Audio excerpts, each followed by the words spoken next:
Another important limitation that I also see is the fact that African countries mostly trade raw materials. And so we don't have enough factories on the continent to actually process these raw materials into finished goods.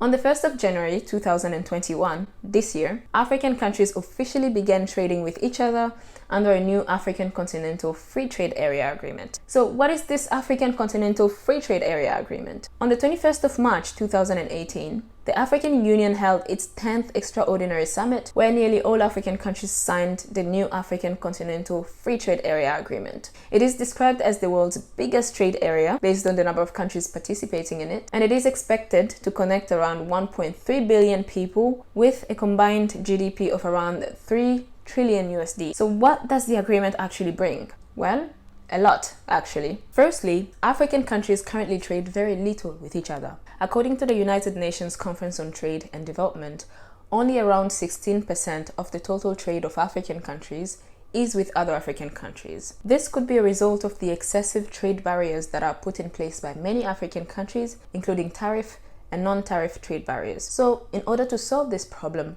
partly anyway, the new African Continental Free Trade Area Agreement promises to remove trade taxes on at least 90% of all trades between African countries. Success in implementing the agreement will most likely result into free movement of goods, capital, and also information around the African continent. Additionally, these efforts to liberalize trade on the continent will most likely result into increased foreign direct investment, meaning more jobs, productivity, and also innovation. According to the World Bank, the agreement is expected to lift around 30 million Africans out of extreme poverty while increasing the income of another 68 million Africans. Africa's income is also expected to be boosted by around 450 billion USD by 2035, and also another 76 billion is expected to be added to the rest of the world's income. Africa's exports are also expected to be boosted by around 560 billion USD. These are amazing potentials, but there are also some limitations. So firstly, trade liberalization does present a good opportunity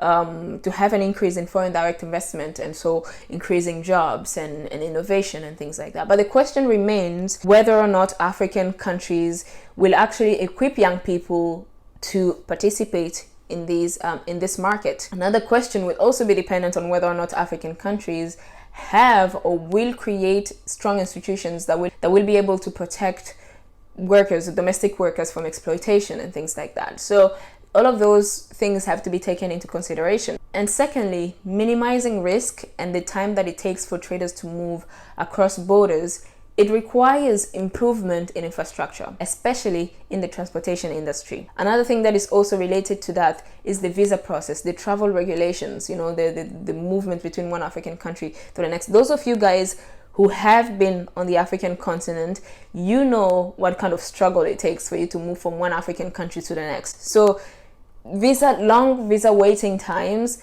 are also such a problem that could prevent this agreement from actually working. Another important limitation that I also see is the fact that African countries mostly trade raw materials, and so we don't have enough factories on the continent to actually process these raw materials into finished goods. So ensuring that this agreement actually works will require African countries to develop to build more factories to process these raw materials into finished goods, so that the trade between African countries can actually increase. So in a nutshell, I really feel like there is a big chance, there's a good chance that this agreement will work, but it will be subject to important factors, whether it is educating young people and equipping them to participate in the market, whether it is developing more infrastructure, including water, electricity, transportation, whether it is reducing bureaucratic procedures. All of this they will have to be taken into consideration if this agreement is ever going to succeed. But let me know in the comments what you think about this agreement, and do you think it has a really good chance of succeeding?